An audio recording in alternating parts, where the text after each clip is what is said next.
It is showtime. Perfect. Okay, so people are streaming into the LinkedIn. I was saying off camera that I came back from South America with strep. So I am both the gyno trap. I don't think you were online yet when I said that. So I'm really rocking like a tinted moisturizer wet hair look. We agreed the community would just like go with the flow because I'm still showing up because I am excited to be a part of this discussion with two of my absolute favorite humans. So Jennifer and Travis, while folks are coming onto the call, I would love if you would give a brief introduction of yourself and sort of your background in business, in sales. Jennifer, can we start with you? Sure. So I am a geospatial engineer by training. I moved over to the business, the revenue generation side of the house years ago with a fast-growing technology company, and have never looked back. I've always been very interested in how do you generate revenue for a company, and it could be in any industry. And so that's a little bit that's the short version of how I got into sales, how I got into revenue generation. And I love it. If a company is not generating revenue and doesn't have people on the team that know how to do that, it really is a skill. It is a craft. It's incredibly important. It's been an amazing career. Thank you. Ooh, it is a skill. It is a craft. Getting head nods. I can't see the people joining us on LinkedIn, but I'm going to assume they're doing enthusiastic head nods as well. Travis, over to you. Yeah, so I had my first sales job at Circuit City at age 16, selling full service Apple iPod, iPhone upsells to families, moms, dads, and then eventually computers, TVs. And then I actually started working in marketing. So like I was a marketer by trade, went to school for marketing, and fell into the sales world by accident, honestly. The company that ended up wanting to hire me was like, hey, we need a lot of help on the front lines. Like, do you know what business development is? Do you know how to set up these processes? And I was like, let me go ahead and Google that right quick. So when started, kind of figuring out like, oh, wow, like I love opening doors. Right. And one of my mentors was like, kid, key to business, open doors. If you can open doors and build relationships, you're going to get far. And I don't care what you do, what you sell. If you learn how to be expert at opening doors and providing value to the people that you serve, and to your point, Jennifer, it doesn't matter their industry. It's like that is the at least crux of what I've learned at its simplest form. And now kind of transitioning all of that like tech background and things to support early stage founders. I have a startup studio that I run, and really helping people just figure out like, how does sales work for me and how can I make this fit for what I'm doing versus kind of the other way around. So I'm super excited to be here. Love learning, love Leslie, and cannot wait to dive into some of the stuff today with y'all. Yeah, I love that. The embracing, like, how can I make this work for me? That's something all three of us talk about a lot on LinkedIn. And if you aren't already connected to all of us, please do send those invites over. Something I'm particularly excited about for this book club discussion is it kind of feels like everything is coming together because Jennifer and I co-authored a book, Heels to Deals, How Women Are Dominating in B2B Sales. Travis and I met through a book club, a book writing. It wasn't a book club. It was a book writing masterclass. We are both working on other books behind the scenes. So it's really exciting to have met both of you through our love of books and writing and sharing, and then to get to come together and talk about a book that is incredible. We're going to jump right into this discussion because there's so much to cover. I see some folks already letting us know where they are joining from: California, Orlando, Louisiana, Texas. Thank you so much for being here. Other folks, let us know where you're joining from. Also, let me know where you are in the book. It's okay to be honest. You can say, I haven't even ordered it. Maybe you've ordered it. It's been sitting on the side of your desk for 3 months. Maybe you're halfway through, maybe you finished. It's okay, but let us know where you're at in the book so that kind of help guide the conversation. Just to level set, this was my kind of big takeaway from the book. We all face challenges in life, but with better habits, anything is possible. So as we jump right into the discussion here, I want to talk about powerful habits. And Jennifer, Travis, when you think about some of the things that you do consistently that you can genuinely say have helped shape your life, I would let's just start by throwing out some of the habits that we're excited about, and maybe they're not just good habits, maybe they're bad habits that have also shaped your life. I mean, for me, good habits like calm.com. I start almost every single day with a meditation. I'm obsessed with my SoulCycle bike. I'm looking at it. It's right in front of me. I'm one of those people, and maybe folks will identify with this, that like loves and hates to work out. I am both obsessed with it and also despise it. So my habit is just to clip in. It's not to work out X number of days or do X, it's just to clip in. What about you, Jennifer? What are those good or bad habits that shape your life? Yeah, my whole life. Okay, let's just talk about exercise. When I exercise, I feel better. My life goes better. I am much more attuned to things. I am much more focused. Like, it is one of those things that, and when I don't exercise, so when you talk about a good habit that sometimes you let go away for one reason or another, it is noticeable. So a habit that I really try to stick to is to exercise. And I love what you just said about your SoulCycle and any type of exercise, like just clip in. I'm going to remember that when I put on my running shoes or when I clip into, yeah, exactly, Travis. When I clip into my bike, like just clip in. I love it. Just like simplify that, which is part of, Atomic Habits and what the book talks about, the kind of simplifying things. Something that I do is I have been someone who meditates, and I've been doing that for years. Again, it's a little bit like working out, where I do it for a long time, not just 2 or 3 weeks, but a couple years. And then something will happen in life. Maybe I'll need to travel a lot, or right, life gets busy, things happen, someone's ill, and I get away from it for a little bit and I notice it. It's just like with exercise. You really know, or I really notice, I shouldn't say you, I don't want to put that on anyone else. I notice when I don't meditate and when I don't exercise. I too love the Calm app. And that's something in the last couple of years that I really, I take 7 minutes every morning, the Daily J every morning. And it's a really nice way to wake up as, you're just kind of starting the day. So those are 2 habits. I don't know, Travis, do you have a couple of habits that you stick to? And if you don't stick to them, you realize it and feel it pretty quickly? Yep. So I'm laughing because we're all mentioning meditation. I also meditate, and I use Simple Habit. I don't use Calm, but I use Simple Habit, and I use it often. And the other thing so meditation is one thing that happens hopefully every day.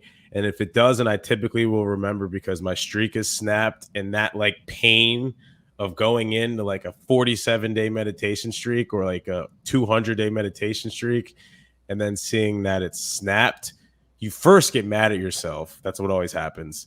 And then I'm like, it's okay, I can do it tomorrow. Right? It's just like, it's all right. You know why you felt the ways that you did, and that kind of helps to keep me grounded. Another habit is after I meditate, I quickly proceed to learn something new. So it's like meditation, learn something new, whether that's music production, something for founders, something for content creation, another way to look at something, ancient Greek myths and theory, things that make me think in a completely different way.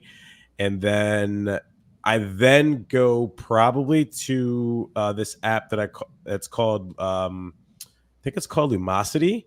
It's a brain training app. So that's another thing that I consistently do, where there's games where there's like tell me which direction the middle bird is facing, and you have to swipe up, swipe left, swipe down. Is this the same pattern consistently in a row? And so it's like my, like, I guess, habit stack of 20 minutes is meditate, then learn something new, and then train my brain. And those are kind of like the three that I hope to get in at least every day. Ooh, I love it. And we're already talking about so many different concepts in the book, like how can you make it as simple as possible to get the habit started? How can we habit stack? We have a couple of great comments from folks that are joining us. CFO Adam said, my good habit is eating candy corn every year for several months leading up to Halloween. You might think that's a joke, but I think he's serious based on what I know about No, Adam. it's about anticipation. He's smart. He gets it. He gets it. I love this one from Kristen because it's also about making it easy. Like there's a whole part of the book that's like, how can you visually put something in front of you to make it easy? So putting that water right by her bed. So she wakes up in the morning, she doesn't have to think about the habit. It's just that automatic, see it and do it. So love that, Kristen. Thanks for contributing. And a lot of folks joining us that have said that they have read the book multiple times. This was my second time reading it. I think both of you have read it at least twice. Travis, it wouldn't surprise me if you've read it like 5 times. But maybe I'll start with a bit of controversy, because there's a piece of the book that the first time I read it, and again this time, it made me bristle. And it's the goals versus systems concept. Yes, goals versus systems. So the sort of thinking of James Clear, the author, is that goals are this short-term things, one thing that you want to achieve, and systems are about the processes that lead you to those results. Here's what makes me bristle. James says that achieving a goal only changes your life for the moment, and that goals restrict your happiness because they are at odds with long-term process, long-term systems. So my question to you is, are short-term goals a waste of time then? Travis, maybe kick us off. I mean, I'm going to be the contrarian, like, I always am. I'm going to give you a real life example from the shirt that I'm wearing. What is here? Let me go bigger screen. Okay. We're going into long jump territory. Yeah, so long jump, triple jumper in college. And my only goal at the time was to qualify for nationals. And I was obviously trying to become an All-American, but I never reached that feat. But the goal of knowing that I got an all-expense flight and trip to Wisconsin lacrosse to compete in the national championship is something that I literally still to this day have the jerseys and the things that show me that, like, that goal reminds me of something that I did, even though it's gone. It is gone, but that, like, idea of a goal being something that, like, oh, it died off. I'm like, well, for me, like, I actually was a contrarian. Like, I still value and believe that this was good. So, like, for me, I'm like, yeah, I already have an example that it goes against the goal and systems, like, methodology at least. Okay, so we're on the same page on this one, because I am also a big fan of short-term goals. And I don't think that not having it be a knock-on goal takes away for the thing that I've achieved in the moment, particularly because maybe I want to test something and it's not a habit I want to carry on. Maybe I realize it doesn't bring me joy, or it's like it's not in my lane. I also think about it a lot. Like, I do like a juice cleanse, and I feel great, right? I don't want to drink juice all the time. I don't want to like be focused on like being that healthy all the time. I want to sometimes have 3 martinis in a night with like a side of French fries for dinner, because that also brings me joy. You're really getting an inside view to the way my mind works, team. Jennifer, what's your take? So this was a real like mind expanding moment for me when I first read this, because I have been And it doesn't surprise me that the three of us are friends and three of us kind of think about the world in a similar view. Like, I just love this because I too am a goal person. I'm a short-term and a long-term goal, and I'm very specific about it. When I was younger, I was a swimmer, and I had very specific goals, like hearing Travis talk about like goal. How fast was I going to swim this next race? What was my goal for the next year? Like all of these things. In reading this chapter, or kind of this piece of the book, I even took some notes that I dug up from from a while ago when I read it. But I wrote down on a piece of paper as I was reading the book, goals, kind of either or, success or fail, process. These are small improvements daily, like it broadened my thinking so I'm not so sure that it changed my mind around goals, but it absolutely broadened my thinking around the processes, right? The process, the system that you put in place that I'm not so sure I ever really focused on. And so that opened up my mind to maybe not do away with the goals. I got it. Like I heard his point. I read the point, but for me, goals are really important. It sounds like they're important for you as well. But the systems or the processes, that's something that I've put much more emphasis on and paid much more attention to. So I don't know, it's like it did the reverse for me. I kept the goal piece, but it opened up my mind around the processes and the systems.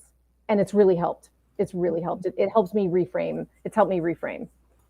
And I think when we think about the habits we have that are maybe focused on like mental, emotional health, things like journaling, things like meditation, those are the habits we're doing every day. When we think about short-term goals, it feels like, or it sounds like, we're kind of all putting that in a slightly different bucket of what drives us and what that achievement then means and how we can carry it forward, where it's not like the habit we're carrying forward, it's maybe just the joy of having made that achievement. So it's interesting that you said that was something in the book that you grabbed onto, and it maybe didn't have the exact meaning for you that James Clear wanted it to have, but it was still a really meaningful takeaway. That's how I felt, I think, about some of like the bad habits pieces of it. I'm going to put both of you on the spot. I have plenty of bad habits. I just shared that I love a martini or three.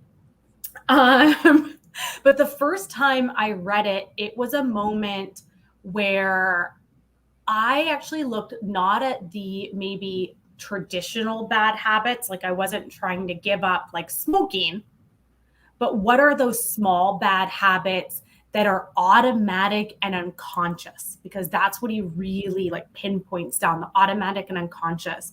And it's when I realized how often I say I'm sorry when I have literally nothing to be sorry about. It was just this, oh, sorry, excuse me, sorry. So I would apologize for everything. And it was like a stopgap in my life where I was very then conscious about transitioning my language. And it wasn't that I would not ever make mistakes. I still make mistakes and have that automatic I'm sorry response, but then I'll replace it or add to it by saying, thank you for your understanding. Thank you for your flexibility. Thank you for waiting for me, and replacing that language, taking that bad habit and, replacing it with more positive language. Did anything like that happen for either of you? Travis is nodding his head. I have a couple, but Travis, what?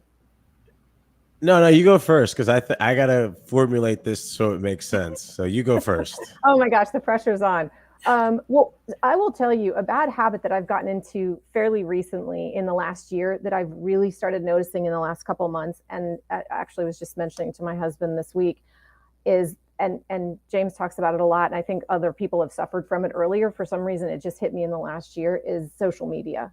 And it's actually the newsreel and a couple of other social media platforms that I never thought of as being negative, but I found myself over the last year spending much more time than I ever wanted to.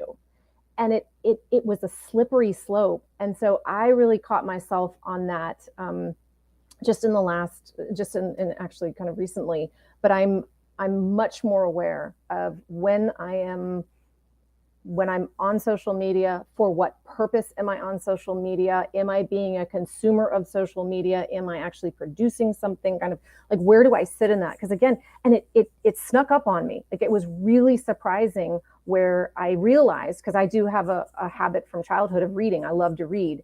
I realized I wasn't reading as much, and there were kind of books stacking up on my nightstand that I wanted to read that I wasn't getting through. And I was like, I mean, you had to, it seems silly to say this now, but I had to ask myself, like, why am I not reading as much?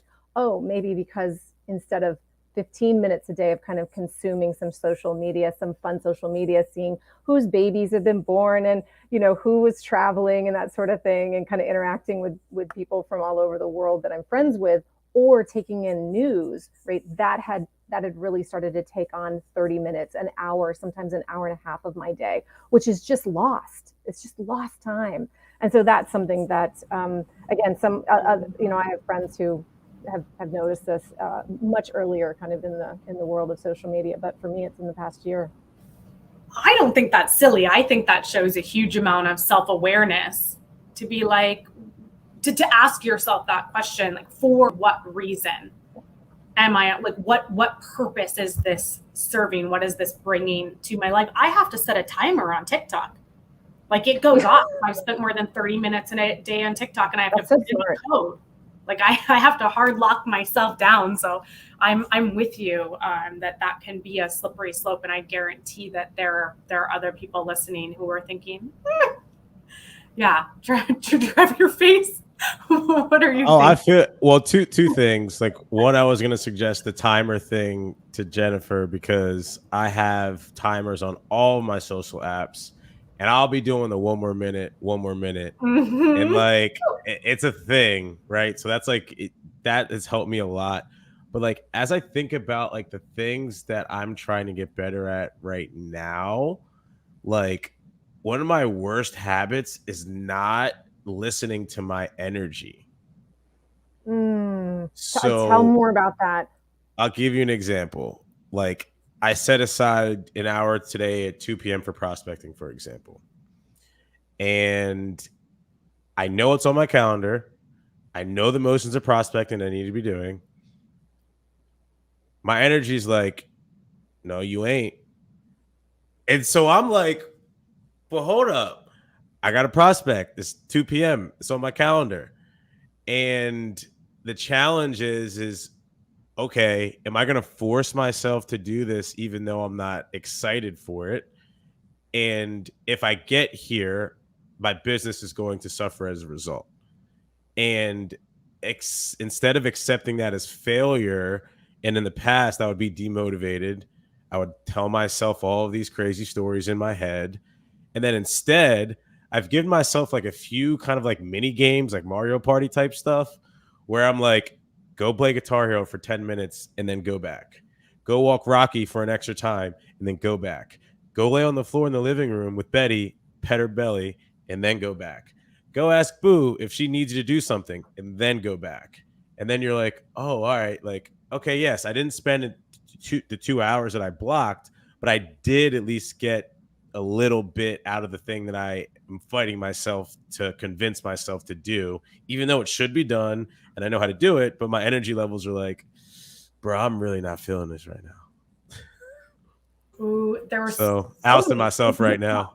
Yeah, there's so many things about that I relatable. Gosh. Yeah, right. We've all been there. 100%. I absolutely adore that you've set up kind of a counterbalance system for yourself. So it's not an all or nothing. There's this really fascinating effect called the what the hell effect. And the premise is basically like, if you say, I'm going to do this for 2 hours and then you don't do it for 15 minutes, you like, oh, what the hell? Like, I've already not done the 15 minutes. I might as well keep going. So I love that you've kind of gotten ahead of that. Like, you've set those proactive motions in place.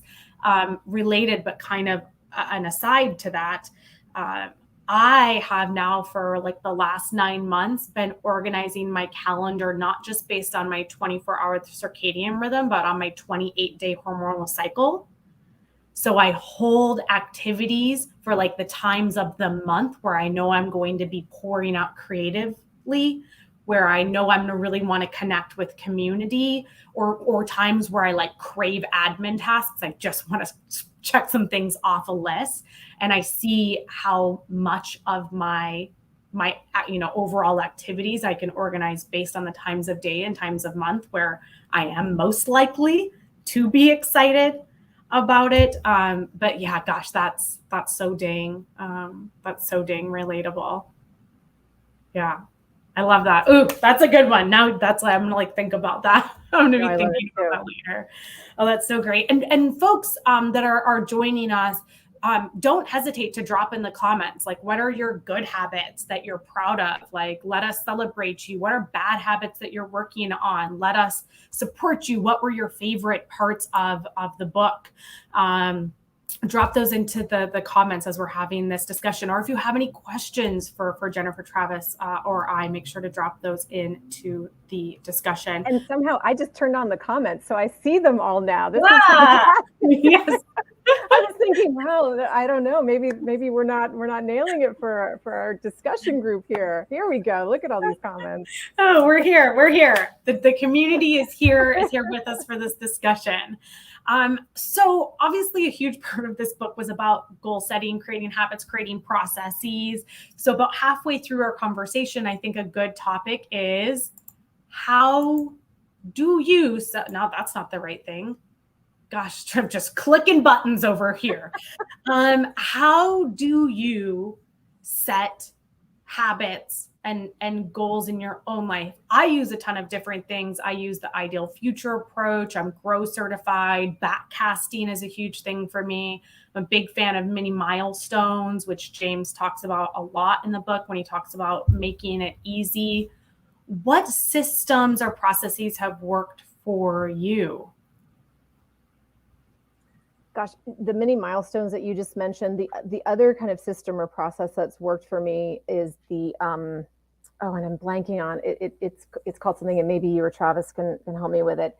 It's when, let's say you're working out the next morning, right? And I always lay out my clothes the night before. That's just something that, like, so when I wake up, I don't have to think about it. Someone mentioned the glass of water. I always have a glass of water next to my bed, and I now, starting maybe 2 years ago, put vitamins next to my bed as well. Not that I won't remember to take the vitamins, not that vitamins are that difficult to remember in the morning or even to take in the morning, but it's just one less thing, right? You're reducing that friction. So whatever I can do to reduce friction, depending upon what the habit is or depending upon what the action is that I want to put in place. But that's something that I know for me is, and for many people maybe, but for me specifically, man, anytime I can reduce the friction, anytime I can notice what is stopping me or what's slowing me down, or how can I reduce that and how can I remove that barrier? That's something that's really, whether it's exercising or whether it's learning a new skill for work, or whether it's reaching out to new prospects or to a new company that I'm working with. Anytime I can remove barriers ahead of that particular task, I am all over it. I try to identify it left and right. Ooh, and that is like literally the next question I want to dig into even more. So that's perfect.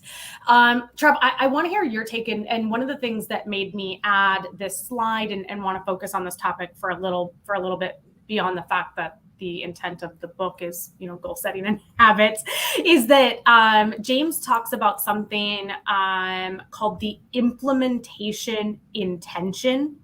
And the sort of gist of it is, this is the plan on how I intend to implement the habit. And I think maybe when I was younger, before I read this book, I would be like, you need to plan to implement the habit. Like, just do it. It's just a new habit. Just make it a habit. But like, to Jennifer's point, how can you reduce the friction? How can you create that plan to integrate the habit into your life? What are your thoughts? This one's going to sound a little out there. And this is why I was like, I need to think about this a little bit. But one, I guess, thing that I've been trying more recently to get better at is using the time before I go to bed to almost rewind the whole day and then create this stream of consciousness that I go into when I'm sleeping, so that when I wake up, that whatever the things are that I've wrote down, like, I will connect with one executive director at a nonprofit community this week on Friday by 3 p.m. Like those sort of things, as you work them backwards, when you write them down, and then you also think about them when you're going to sleep, what starts to happen, or at least what I'm finding is that things start to like actually be inside of my consciousness. Like I don't have to work as hard at them anymore. And so, like, one thing that I've been really trying to do is like give myself more space to fall asleep instead of like a lot of people just, turn the TV off and try to hop in bed.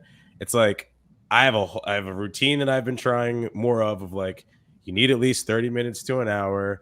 You have to have only like I use headphones for this so I don't wake Lauren up because otherwise she would not be happy if I left the TV on all night with this type of audio on.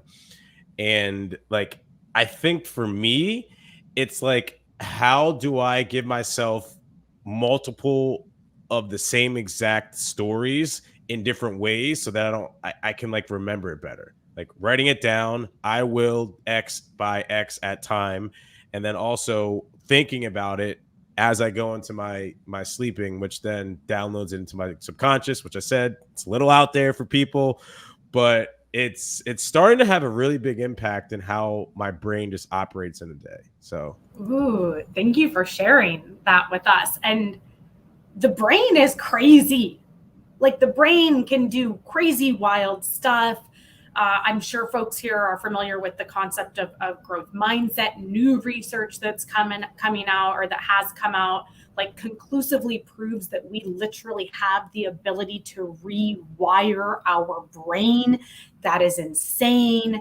And I'm with you, Travis. There are so many times where I fall asleep thinking over a problem and I don't have the answer, and I wake up and I have the answer. Like my brain has done the work for me. Well, I see both of you nodding. Anybody else that's listening, give us a shout in the comments. Have you ever fallen asleep thinking of a challenge with no answer, and you wake up in the morning and poof, you have it?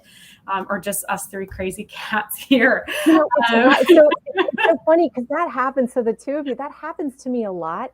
And that's whenever I try to kind of create this space in the morning, I'm actually the most motivated and the most clear in my thinking when I first wake up in the morning, right? So those things that maybe I was challenged with the evening before or the day before, all of a sudden in the morning, I'm either able to think through it really clearly. And by morning, I mean like a few minutes after I wake up, when I'm still trying to just listen to my daily J, my 7 minutes daily J. And yet that's when I have my most clear thinking. That's when I'm able to sometimes move forward with something that was challenging for me the day before. Maybe it was that I wasn't able to think through and solve it, or maybe it's that I didn't want to have the conversation the day before and now I'm ready. And it's like this, it's like a double-edged sword because it's wonderful that it happens. And for me, it's in those first moments. And I think research has shown that for many people, it happens in those, like the first half an hour that I'm awake. And yet I'm trying so hard to actually stick to a habit of not going to my phone and sending an email or writing a quick note down, because I'm trying to give myself the 60 minutes in the morning that I'm trying to carve out that kind of just allows me to think through. But I tend to wake up, Travis and Leslie, with these thoughts. Not that this is the point of today's conversation, but I would love some ideas on, again, it's a double-edged sword. It's wonderful, but at the same time, it's, I will pause my meditation. If there's something that I really need to get out of my head, I will pause my meditation. I will text it to myself so that I can set it aside and come back to it later. One of our really good friends, Megan Misiak, also gave me kind of related to that. If there's something that you can't get off of your mind, but you're not ready to action it yet, or maybe it's like something you want to accomplish, but it's not a today thing, she put it in the future you pile. So you like write it on a Post-it and you put it in your future you pile. So it's there. You're not saying no, or you're not giving up on it. You're just putting it aside for that, that opportunity when it's more appropriate to rent space in your brain to it. So I'm not perfect. Like at least once a week I pause. I do Tamara Levitt, but like at least once a week I have to pause my meditation. That is only 10 minutes or 7 minutes because I can't make it 7 whole minutes without texting a thought to myself. So I'm doing my level best here, but I am not perfect. because it can be very energizing. Yeah. All of a sudden, like Travis said, like you had this, you were wrestling with something, or maybe you're just thinking through it very peacefully and calmly the night before, and all of a sudden, I love that word or that phrase. I'm very actionable in the morning. Yeah, yeah, and it looks like it's not just us. 4 a.m. I love it. And we have Elliot earlier that said he's getting up at 5 to go work out. So I think that there are folks for who either that mental or physical action straight away is what is motivating an energy. And then there's another group of folks that want to maybe sit in peace. And, to one of Travis's earlier statements, like you got to figure out what works best for you. You got to stick in your lane. Yeah, absolutely. Great. Okay. So you were talking, Jennifer, about like what we can see reducing the friction by putting it right in front of us. Kristen shared that example of having the water right on her bed. I also, with vitamins, you're like, vitamins aren't that hard to take. And I'm like, aren't they? Because I sure have a hard time remembering to take them. Travis, you're like, yes. Yo, all I'm saying is the amount of times that I've even left the protein on the counter of like, yo, you're low, you need a protein shake. Lauren would be like, have you had protein this week? And I'll look and I'll be like, oh, that's right on the counter, right? Oh yeah. But like, no, it's real. It's super real, and like it's not just you, because like I've got a big tub of protein like this big on the counter sometimes, and she's like, babe, I made your protein shake. I'm like, oh, that's why I put it there. That's why I put it there. So I get it. I have like a whole multicolored, like, Monday through like a pill box for an elderly person just to put my vitamins in. So it's visually appealing and I could take the little thing out and put it on my desk. So it's right there. And I still sometimes will end the day and be like, why did you not take these? You even bought yourself gummy vitamins so that it was like a treat. So I love that idea of, and there's also some really interesting science that say that like we get decision fatigue. Yes. So anything that we can remove from our lives that makes it a non-decision, like we just do it. Travis, I feel like you have something to add to that based on the enthusiasm. Oh yeah. If y'all have never heard of the Roundum app, I've got the premium version of this thing, so I can have unlimited choices put in here. So one thing that Lauren and I have done, it's dinner is the number one thing that couples always are like, what do you want to eat for dinner? I want you to make the decision for dinner. And I'm like, you know what? Boop, throw in 4 choices, American, Thai, we cook, we order from Taco Bell. Do you want anything else in your soul before I spin this wheel? If you don't, speak now or forever hold your peace. Spin the wheel. Whatever it lands on is what we order for dinner. She doesn't have to think. I don't have to think. Dinner's ordered within 5 minutes. I love that. And honestly, I feel for a lot of couples that probably takes some like tension out as well. Like it's like we're just doing this and everybody gets fed and everybody's always happier once they are fed. Yeah, they don't usually care what. It's just like they want to eat something. And like the decision of having to say, no, I want Thai, or yes, I want pizza. They don't even want to do that. They just want the decision to be made for them. And like an app like Roundum, for me, you get choices, you put in the things you're trying to decide, ask the question, give yourself the desired outcomes, spin, and move on with your day. Oh my gosh. I love it. I love it. Okay. I'm going to read a little piece from the book because I really loved this call out. So this is on page 84 for anybody that has the physical book. So James says the most powerful of all human sensory abilities is vision. The human body has about 11 million sensory receptors. Approximately 10 million of those are dedicated to sight. Like, just let that sink in for a little bit. Some experts estimate that half of the brain's resources are used on vision. Given that we are more dependent on vision than any other sense, it should come as no surprise that visual cues are the greatest catalyst of our behavior. For this reason, a small change in what you see can lead to a big shift in what you do. And later he talks about removing mental candy. And I'd actually forgotten about the phrase mental candy, but then when I read it again, I was like, oh, I remember reading that, 3-4 years ago when I first picked the book up. It's so good. And I do this. Like, I used to have my wine racks in my office. I moved them to the entryway so that I wasn't looking at them going, oh, a glass of wine would be so nice, when really I should carry on working. Like, I moved my desk to face my SoulCycle bike so that it's right in front of me and I'm looking at it. Or I will like take my workout clothes and I will put them down, so I have to physically step over them to do something. So I both put the sort of mental candy, I guess, in front of me, those mental reminders in front of me. And then I'll also, like, I don't buy like chips or junk food or snacks. So if it's in my house, it will go into my body, because I just don't have the extra willpower to exercise on things like that. So what are those pieces of mental candy that you either remove, and folks that are joining us on LinkedIn, drop your mental candy, or I guess for Adam, like your physical candy corn mental candy, into the chat, and let us know what it is. But yeah, what are those pieces of mental candy that you remove, or those pieces of maybe positive mental candy that you put front and center? I've started to silence myself more, like from my own into, like, I have a lot of conversations with myself in my head, as everyone could tell. And so a lot of times I've been like starting to see that a lot of what's usually holding me back are these like mental things of like, oh, like you just want to do that because of this and this and this. And like, actually, if I actually listen to that advice, I can realize that I can actually ignore it. Ooh.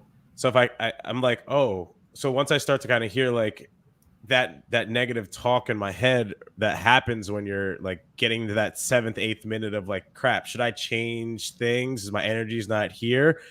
What do I do? And it's like, nah, instead of like agreeing to myself that this is the thing I should be disagreeing with or not listening to, I'm just like, oh, that's just old boy over there. He don't want to talk to me right now. And then I just keep moving. So it's like I'm getting stronger with my own like mental like mind. And a lot of times it's a shirt like this or looking at a medal that if I'm around in that environment of like positive things, then that negative stuff is starting to creep down slower and slower and slower. So like I guess that's a piece of my like negative mental candy that I've been trying to block out, that you can't really physically touch or see. But almost it's like a self-talk, like being more like intentional about what self-talk you let okay, that's an interesting take. You like let into your brain, or let sit with you. Yeah. Interesting. I mean, unrelatable. I think everybody has struggled with like negative self-talk, imposter syndrome, like something like that, and acknowledging it and not going down that rabbit hole. That is a skill set, unto itself. Yeah. Oh, thanks for sharing that, Jennifer. What about you? What's your mental candy, good or bad? Well, I love what Travis just said, and I'm going to keep that in mind. And the negative self-talk piece, the candy there is I will proactively either pick up the phone or send an email and create, a reason to have coffee or dinner or something with the Leslies and the Travises of the world, right, when I'm having those moments. So thank you for mentioning that, Travis. That's really incredibly relatable. Imposter syndrome, negative self-talk can be, and it's so wasteful. It is so wasteful. Like, that's what I have to keep reminding myself when it hits, because it hits us all. And it's just such wasted energy. And the quicker you can come out of it, however you do that, the better, clearly. Let's see. I'm going to go back to the social media piece again. When iPhones came out, and when the past year, I've been really surprised at how much I have really spent and allowed myself to spend many times under the guise of, well, this is work. So the mental candy, or kind of what I do visually, is I have gone back to something that I had done for years and years, which was not have my iPhone, my smartphone near me during certain, during my first 90 after the call map, right? I will remove the phone, the smart device, and remove it for an hour during times of the day. I mean, so much so that my family's like, I couldn't get in touch with you. I was like, I didn't have my phone. My phone was in the other room. Like, I'm not wedded to my phone any longer like that. And I worked with someone a couple of years ago, a real favorite person of mine, who said, just because someone texts you doesn't mean you have to text right back. You have control over when you respond to that email or that voicemail or that text or that Slack, right? You have control over that. So for me, just moving the phone into another area of the house, and I do that pretty routinely now over the last couple months. I had done it years ago, and even just 2 years ago, and it's something that I'm trying to get back to. So the phone, removing it from my visual, the smart device, and then again, I keep going back to the exercise piece, because again, I come in and out of exercise, and it's always something that I feel much better when I do it. But again, making sure my running shoes are there, making sure that my workout stuff, anything that I need is right there, so that I don't have to think about it, and that it's a visual cue for me and I can get going.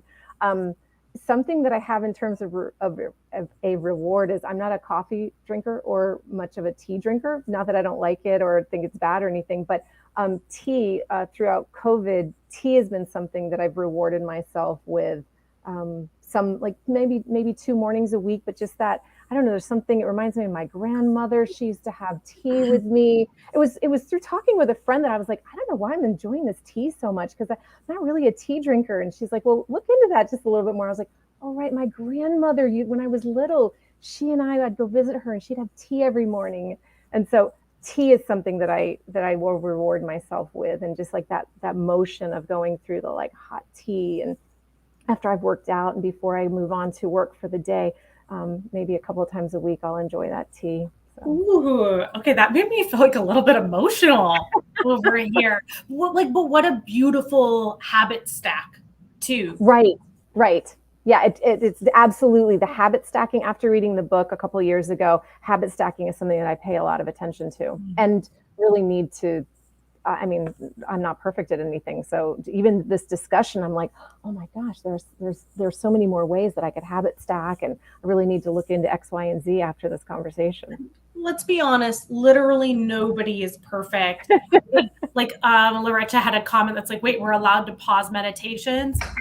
Heck yeah, we are. We're allowed to do whatever serves us best in our full, like, imperfect oneness. That's who we are. And I think when we think about habits, like our go-to, or at least my go-to, I won't speak for you, is like, I need to, like, stack my calm with listening to my Blinkist, with getting on my bike. But it doesn't all have to be these like hyper productivity habits. It can be, I'm going to stack calm with just sitting for 5 minutes. Like, I'm going to, it can just be simple things like, I'm going to have a cup of tea because it brings back warm memories, and that puts me in a good place to carry on with my day. I love that. That was a really lovely story to share with us. Thank you for doing that. And I think off the back of this session, like, one of my biggest calls to actions for folks that have joined us that are reading the book is to think about what do you see in that mental candy? And is there a small change you can make tonight, tomorrow? Like, can you move your desk so it's not facing the fridge? Can you like pull the thing of, like carrots to the front instead of what are those super tiny things you can do that take like no effort, that you can accomplish in 30 seconds, that create that mental candy or remove that mental candy? Trav, what were you going to add?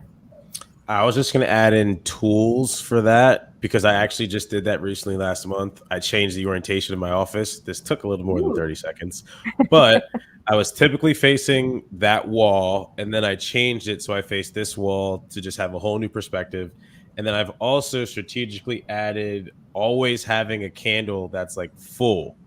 So like I have a candle burning right now, Yo, that's what I'm saying. Oh So like the fact that we all have candles on our desks just proves my point again, where like I normally wouldn't, but I've consciously been like, you don't know what has been keeping you calm and focused in certain ways. And I'm like, Oh my gosh. this has oh been that leave candle scent that we've been going, I've and y'all made have the my same things. office like a spa sanctuary. Yes. I have my candle. I have a variety of crystals everywhere. I have my like thing, and I ding that when I just need like a little mental reset. I sometimes put the music on my calm.com app on my speaker so it even sounds like a spa. Like I go full. Yo, I do that too. People be looking at me like, bro, what are you listening to on your Spotify? And I'm mind like, your business. I'm minding business. I'm in my space. Go back to yours.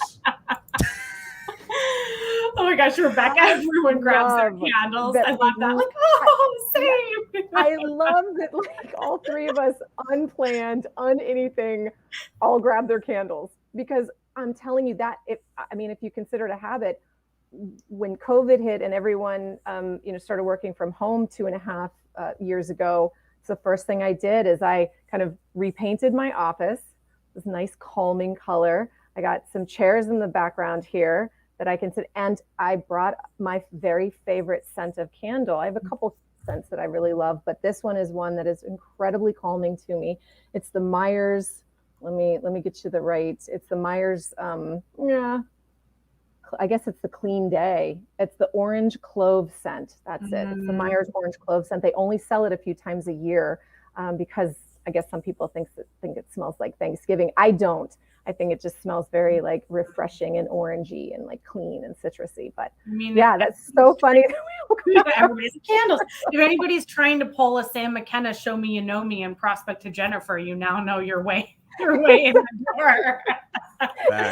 Cool, that's amazing. But I think we genuinely hit on something really important, that habits can be small things like pausing and lighting a candle to reset your day, having a cup of tea a couple of times a week. They don't all have to be these huge, like magnificent pivots. They can be these small actions. Oh, we lost Trav. I'm sure he'll come back in a sec. And I loved that you talked about your relationship with your phone, because that's something I dramatically changed like probably 7 or 8 years ago. I have my phone on silent always.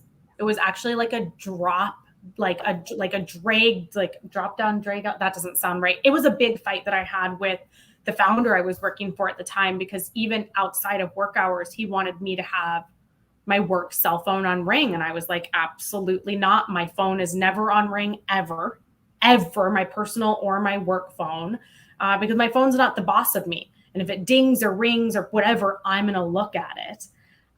So that was probably 7 or 8 years ago. And then I've kept a work phone since then. My work phone always gets left in the office. And that's where I keep my work email, my Slack, my LinkedIn even. I don't have on my personal phone, so that I don't have to worry about resisting the temptation. Like the temptation is completely removed from my brain. So I think that's a big one. And because so much of our lives are on our phone, because social media is so accessible, that could be a really good starting place for a lot of the folks joining us today. So I know that we only have a few minutes here, and of course our conversation was amazing, so we're not going to be able to get through all of our questions. Like, what a wonderful problem to have, right? I want to hit on this one, because one of the things about social media is that it can trick us into thinking that we are in motion. And some examples of this, TikTok very famously favors items that are shared, because when people share like a cooking video, a tip, they think they've tricked their brain into thinking that they've taken more action than they have. So they get that rush of dopamine. I'm going to cook this later. I'm going to read this later. I'm going to look at this website later. And they've tricked their brain into doing more work than they have. We all see it on LinkedIn too. How many people spend way too much time reading things on LinkedIn, reading practitioner-led advice, whatever, but not actually trying it, doing it, seeing what works and what doesn't. And in the book, James says that motion allows us to feel like we are making progress without running the risk of failure. And that was like a like mic drop, like damn scene sort of moment, because we all do it, right? We all do it. We're all human. So how do you take action? Like, you guys are both hugely successful in your own fields and your own communities. What's your trick to that forward motion that is real and gritty and full of action?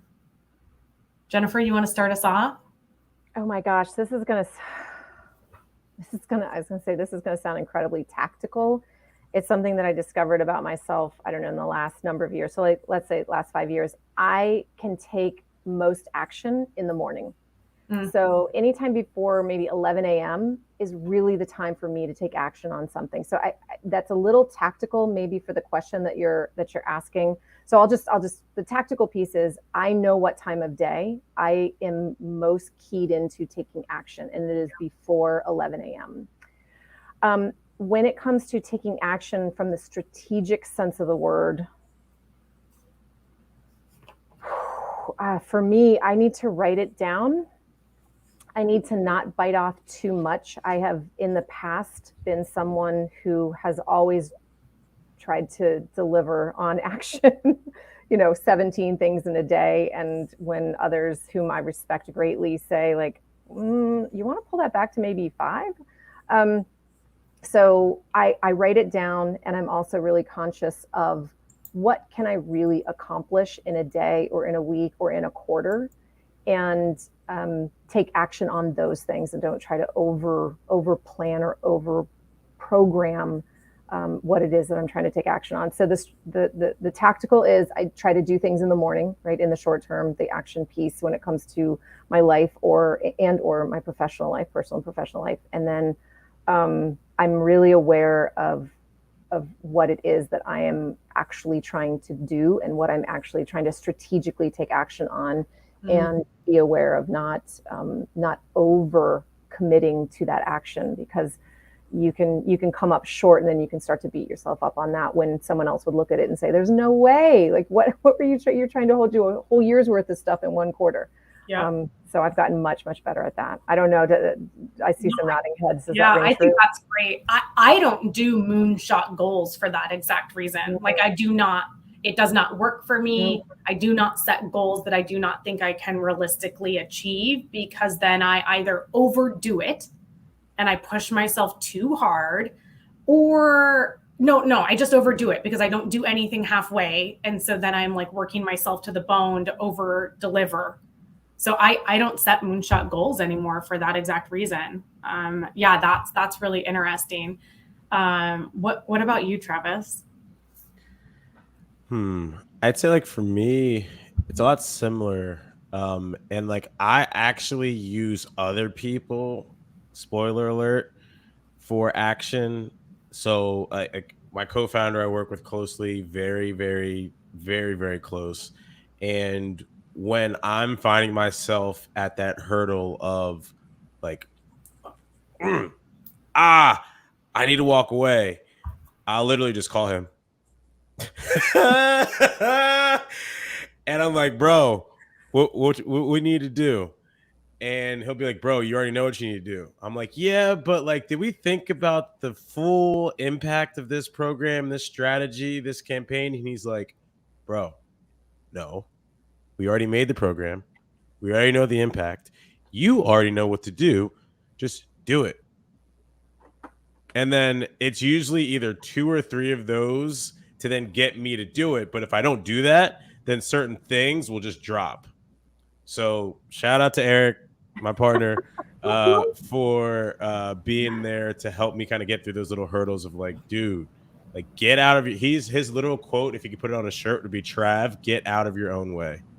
Ooh, that is great advice for anybody. I do a lot of like take period, action period, like just like put yourself in motion. It gets easier when you keep going. But I love that both of you sort of touched on like sense checking with somebody else. Like you're up in your head and you're like, what do you think about this? And they're like, just do it. Or, hey, this is the goal I'm thinking about setting. And they're like, what? Like, what? Why? Dial that back. You're at a 12. We need you to come to a 7 so that it's achievable. And when you do it, you do grow. Oh, that's like so incredibly relatable. Okay, we are right at 5. So unfortunately, we're like almost done with our conversation, which is crazy. This was such an incredible conversation.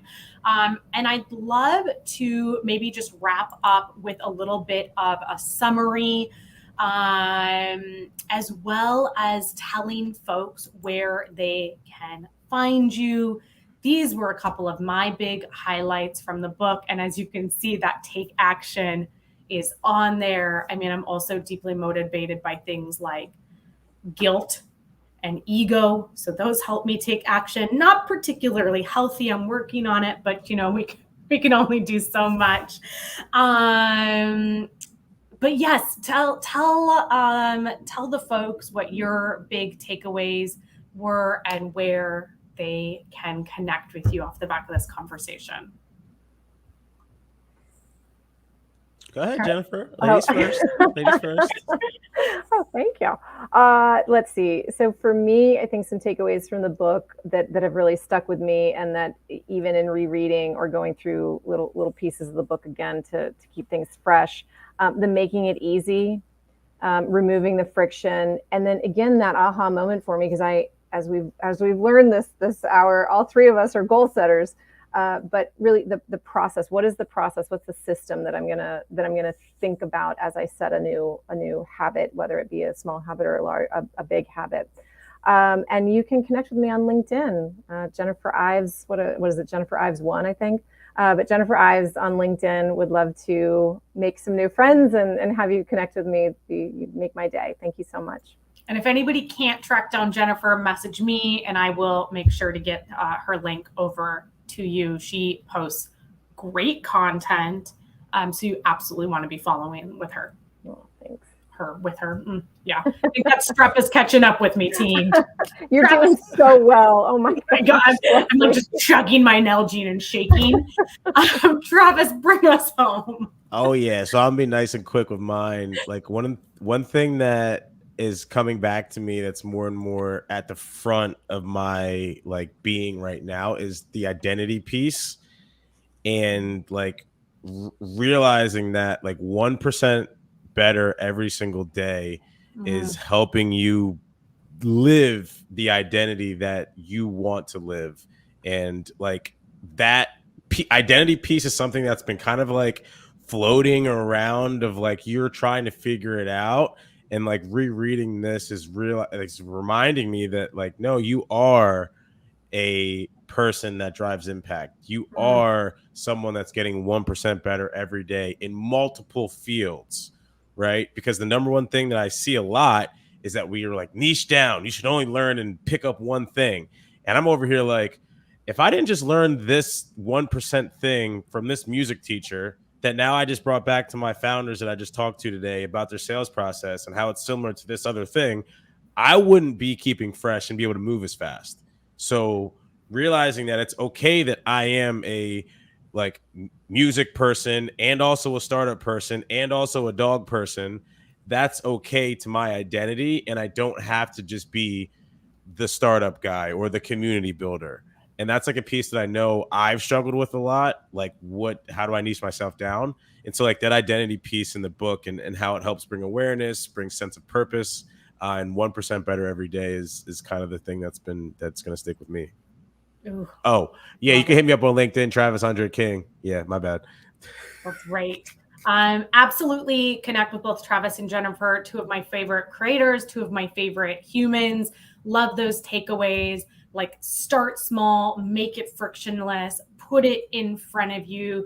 Don't focus on big changes. Focus on those things that you can do in 30 seconds and in 60 seconds that create that 1% improvement every single day. Thank you both so much for joining me. And thanks to everybody on LinkedIn for spending this hour with us. Appreciate all of you. Thank you so much, Leslie. It's been so great getting to know you, Travis. This is wonderful. And Leslie, it's always nice seeing you. Feel better. Thank you. Yeah, heal Rest, up. And take it's such care a of pleasure. you. I can't even believe you still went through. I was I like, know. girl, you got strep. You out here putting the team on your whole back, running down the field like this. Like, I got it. I got I'm it. doing it. I am about ready to take a lot of cough syrup and crawl into bed. So do not worry. All good. All right. Thanks, everybody. care. Have a Thank great you. night. Take care.